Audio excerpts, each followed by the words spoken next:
Chapter 5. The Sabbath written by the finger of God. Classification of the precepts given through Moses. The Sabbath renewed, solemn ratification of the covenant between God and Israel. Moses called up to receive the law which God had written upon stone. The 10 Commandments probably proclaimed upon the Sabbath. Events of the 40 days. The Sabbath becomes a sign between God and Israel. The penalty of death. The tables of testimony given to Moses, and broken when he saw the idolatry of the people. The idolaters punished. Moses goes up to renew the tables. The Sabbath again enjoined, the tables given again. The 10 Commandments were the testimony of God, who wrote them. 3 distinguished honors which pertain to the Sabbath. The 10 Commandments a complete code, relation of the 4th commandment to the atonement, valid reason why God himself should write that law which was placed beneath the mercy seat. When the voice of the Holy One had ceased, the people stood afar off, and Moses drew near unto the thick darkness where God was. A brief interview follows in which God gives to Moses a series of precepts, which, as a sample of the statutes given through him, may be classified thus. Ceremonial precepts pointing to the good things to come, judicial precepts intended for the civil government of the nation, and moral precepts stating anew in other forms the 10 Commandments. In this brief interview the Sabbath is not forgotten.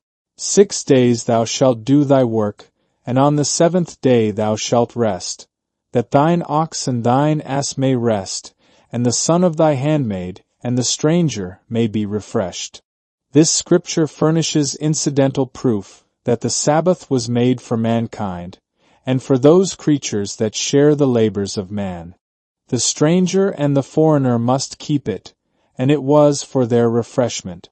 But the same persons could not partake of the Passover until they were made members of the Hebrew church by circumcision. When Moses had returned unto the people, he repeated all the words of the Lord. With one voice all the people exclaim, All the words which the Lord hath said will we do. Then Moses wrote all the words of the Lord. And he took the book of the covenant and read in the audience of the people. And they said, All that the Lord hath said will we do, and be obedient.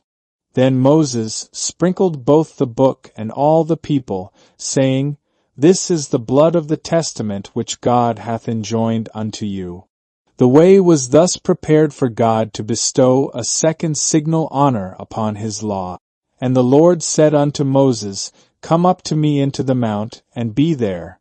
And I will give thee tables of stone, and a law, and commandments which I have written, that thou mayest teach them. And Moses went up into the mount, and a cloud covered the mount. And the glory of the Lord abode upon Mount Sinai, and the cloud covered it 6 days. And the 7th day he called unto Moses out of the midst of the cloud.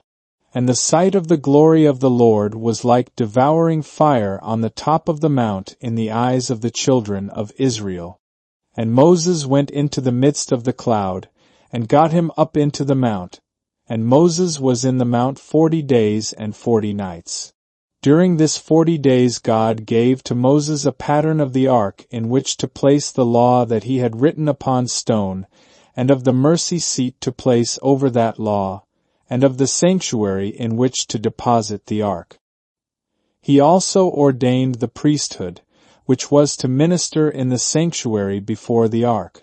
These things being ordained, and the lawgiver about to commit his law as written by himself into the hands of Moses, he again enjoins the Sabbath. And the Lord spake unto Moses, saying, Speak thou also unto the children of Israel, saying, Verily my Sabbaths ye shall keep. For it is a sign between me and you throughout your generations, that ye may know that I am the Lord that doth sanctify you. Ye shall keep the Sabbath therefore, for it is holy unto you. Every one that defileth it shall surely be put to death. For whosoever doeth any work therein, that soul shall be cut off from among his people. 6 days may work be done, but in the 7th is the Sabbath of rest, holy to the Lord. Whosoever doeth any work in the Sabbath day, he shall surely be put to death.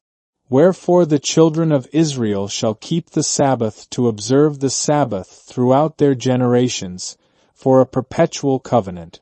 It is a sign between me and the children of Israel forever. For in 6 days the Lord made heaven and earth, and on the 7th day he rested, and was refreshed. And he gave unto Moses, when he had made an end of communing with him upon Sinai, 2 tables of testimony, tables of stone, written with the finger of God. This should be compared with the testimony of Ezekiel, speaking in the name of God. I gave them my statutes, and showed them my judgments, which if a man do, he shall even live in them. Moreover also I gave them my Sabbaths, to be a sign between me and them, that they might know that I am the Lord that sanctify them. I am the Lord your God. Walk in my statutes, and keep my judgments, and do them, and hallow my Sabbaths, and they shall be a sign between me and you, that ye may know that I am the Lord your God.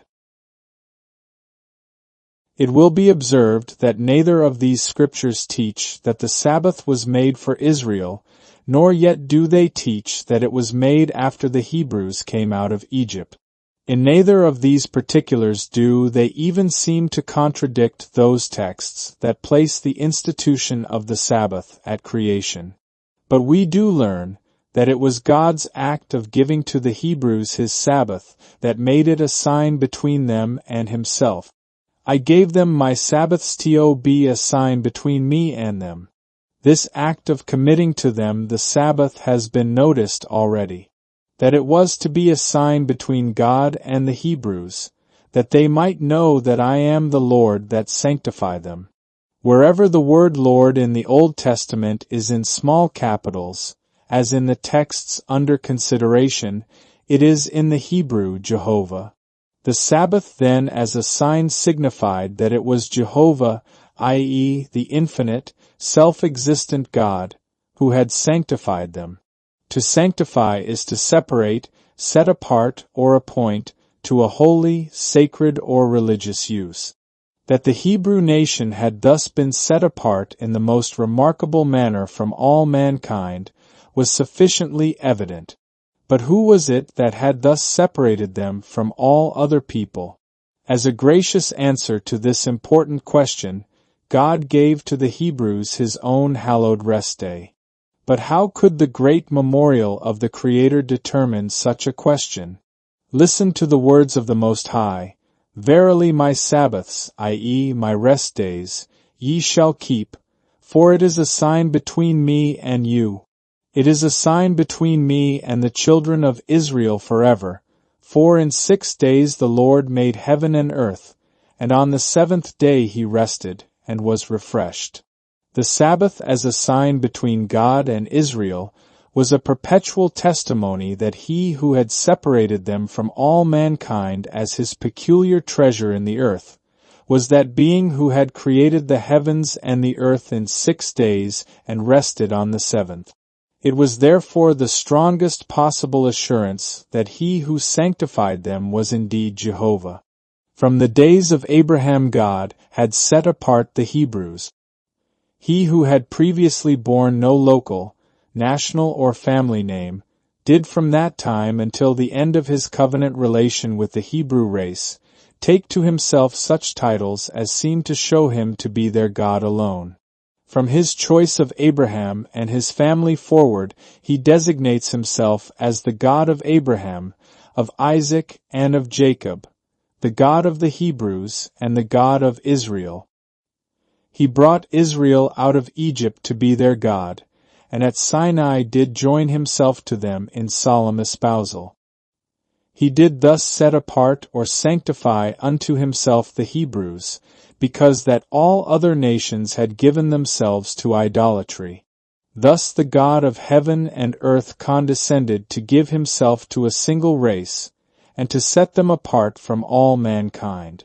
It should be observed that it was not the Sabbath which had set Israel apart from all other nations, But it was the idolatry of all other nations that caused God to set the Hebrews apart for himself, and that God gave to Israel the Sabbath which he had hallowed for mankind at creation as the most expressive sign that he who thus sanctified them was indeed the living God.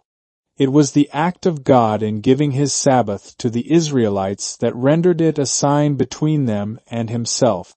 But the Sabbath did not derive its existence from being thus given to the Hebrews, for it was the ancient Sabbath of the Lord when given to them, and we have seen that it was not given by a new commandment. On the contrary, it rested at that time upon existing obligation. But it was the providence of God in behalf of the Hebrews, first in rescuing them from abject servitude, and second, in sending them bread from heaven for 6 days, and preserving food for the Sabbath, that constituted the Sabbath a gift to that people. And mark the significancy of the manner in which this gift was bestowed, as showing who it was that sanctified them. It became a gift to the Hebrews by the wonderful providence of the manna, a miracle that ceased not openly to declare the Sabbath every week for the space of 40 years, thus showing incontrovertibly that he who led them was the author of the Sabbath, and therefore the creator of heaven and earth. That the Sabbath which was made for man should thus be given to the Hebrews is certainly not more remarkable than that the God of the whole earth should give his oracles and himself to that people. The Most High and his law and Sabbath did not become Jewish, but the Hebrews were made the honored depositaries of divine truth, and the knowledge of God and of his commandments was preserved in the earth. The reason on which this sign is based points unmistakably to the true origin of the Sabbath. It did not originate from the fall of the manna for 6 days and its cessation on the 7th, for the manna was given thus because the Sabbath was in existence, but because that in 6 days the Lord made heaven and earth, and on the 7th day he rested and was refreshed.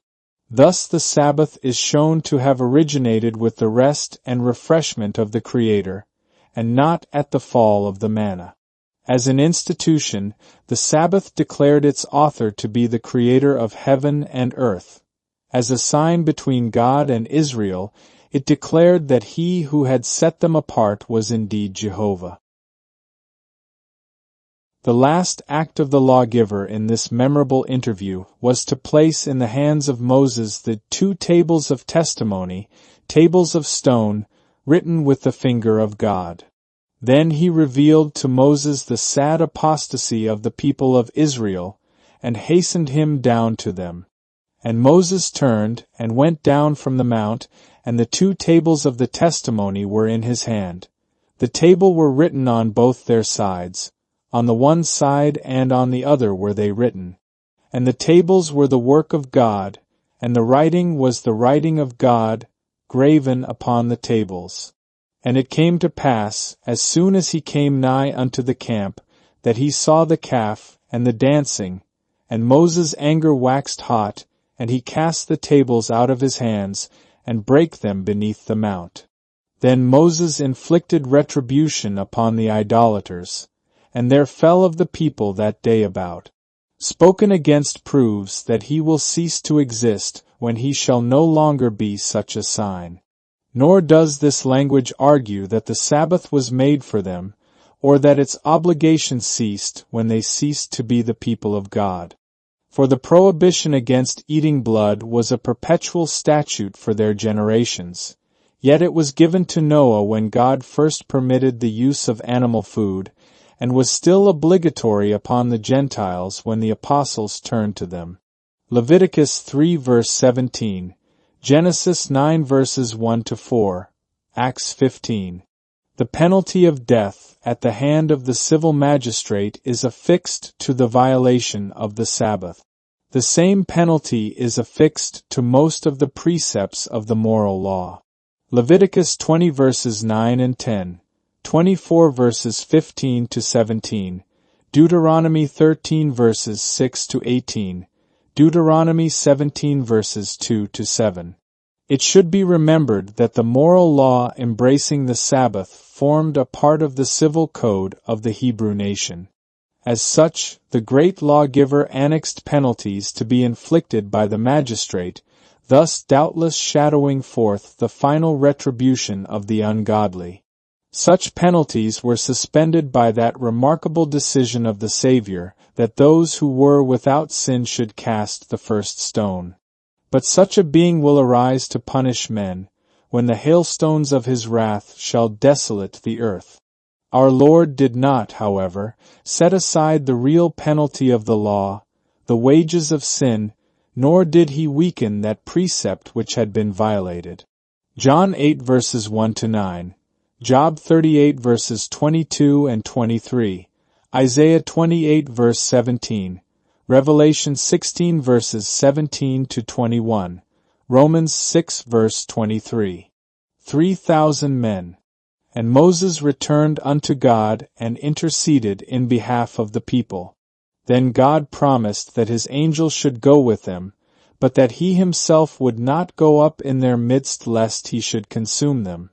Then Moses presented an earnest supplication to the Most High that he might see his glory.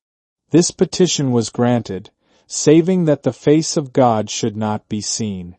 But before Moses ascended that he might behold the majesty of the infinite lawgiver, the Lord said unto him, Cut 2 tablets of stone like the first ones, and I will write upon these tables the words that were in the first tables, which thou breakest. And he hewed 2 tables of stone like unto the first. And Moses rose up early in morning, and went up unto Mount Sinai, as the Lord had commanded him, and took in his hand the 2 tables of stone. And the Lord descended in the cloud, and stood with him there, and proclaimed the name of the Lord. And the Lord passed by before him. Then Moses beheld the glory of the Lord, and he made haste and bowed his head toward the earth, and worshipped. This interview lasted 40 days and 40 nights, as did the first, and seems to have been spent by Moses in intercession that God would not destroy the people for their sin. The record of this period is very brief, but in this record the Sabbath is mentioned. 6 days thou shalt work, but on the 7th day thou shalt rest. In earing time and in harvest thou shalt rest. Thus admonishing them not to forget in their busiest season the Sabbath of the Lord. This second period of 40 days ends like the first with the act of God in placing the tables of stone in the hands of Moses. And he was there with the Lord 40 days and 40 nights. He did neither eat bread nor drink water. And he wrote upon the tables the words of the covenant, the 10 Commandments. Thus it appears that the tables of testimony were 2 tables of stone with the commandments written upon them by the finger of God. Thus the testimony of God is shown to be the 10 Commandments. The writing on the 2nd tables was an exact copy of that on the first. Cut 2 tablets of stone like the first ones, and I will write, said God, upon these tables the words that were in the first tables, which thou breakest. And of the first tables Moses says, He declared unto you his covenant, which he commanded you to perform, even 10 commandments, and he wrote them upon 2 tables of stone. Thus did God commit to his people the 10 commandments. Without human or angelic agency, he proclaimed them himself, and not trusting his most honored servant Moses, or even an angel of his presence, himself wrote them with his own finger. Remember the Sabbath day, to keep it holy, is one of the 10 words thus honored by the Most High. Nor are these 2 high honors the only ones conferred upon this precept. While it shares them in common with the other 9 commandments, it stands in advance of them in that it is established by the example of the lawgiver himself. These precepts were given upon 2 tables with evident reference to the twofold division of the law of God, supreme love to God and the love of our neighbor as ourselves. The Sabbath commandment, placed at the close of the first table, forms the golden clasp that binds together both divisions of the moral law. It guards and enforces that day which God claims as His. It follows man through the 6 days which God has given him to be properly spent in the various relations of life, thus extending over the whole of human life, and embracing in its loan of 6 days to man all the duties of the second table, while itself belonging to the first. That these 10 commandments form a complete code of moral law is proved by the language of the lawgiver when he called Moses up to himself to receive them. "Come up to me into the mount, and be there, and I will give thee tables of stone, and a law and commandments which I have written." This law and commandments was the testimony of God engraven upon stone. The same great fact is presented by Moses in his blessing pronounced upon Israel, and he said, "The Lord came from Sinai, and rose up from Seir unto them. He shined forth from Mount Paran, and he came with 10,000s of saints. From his right hand went a fiery law for them." There can be no dispute that in this language the Most High is represented as personally present with 10,000s of his holy ones, or angels, and that which he wrote with his own right hand is called by Moses a fiery law, or as the margin has it, a fire of law. And now the man of God completes his sacred trust, and thus he rehearses what God did in committing his law to him, and what he himself did in its final disposition. And he wrote on the tables, according to the first writing, the 10 commandments, which the Lord spake unto you in the mount out of the midst of the fire in the day of the assembly, and the Lord gave them unto me. And I turned myself and came down from the mount, and put the tables in the ark which I had made, and there they be, as the Lord commanded me. Thus was the law of God deposited in the ark beneath the mercy seat. Nor should this chapter close without pointing out the important relation of the 4th commandment to the atonement. The top of the ark was called the mercy seat, because all those who had broken the law contained in the ark beneath the mercy seat could find pardon by the sprinkling of the blood of atonement upon it. The law within the ark was that which demanded an atonement. The ceremonial law which ordained the Levitical priesthood and the sacrifices for sin was that which taught men how the atonement could be made. The broken law was beneath the mercy seat. The blood of sin offering was sprinkled upon its top, and pardon was extended to the penitent sinner. There was actual sin, and hence a real law which man had broken, but there was not a real atonement, and hence the need of the great antitype to the Levitical sacrifices. The real atonement, when it is made, must relate to that law respecting which an atonement had been shadowed forth. In other words, the shadowy atonement related to that law which was shut up in the ark, indicating that a real atonement was demanded by that law. It is necessary that the law which demands atonement, in order that its transgressor may be spared, should itself be perfect, else the fault would in part at least rest with the lawgiver, and not wholly with the sinner. Hence, the atonement when made does not take away the broken law, for that is perfect, but is expressly designed to take away the guilt of the transgressor. Let it be remembered then that the 4th commandment is one of the 10 precepts of God's broken law, one of the immutable holy principles that made the death of God's only Son necessary before pardon could be extended to guilty man. These facts being borne in mind, it will not be thought strange that the lawgiver should reserve the proclamation of such a law to himself, and that he should entrust to no created being the writing of that law which should demand as its atonement the death of the Son of God.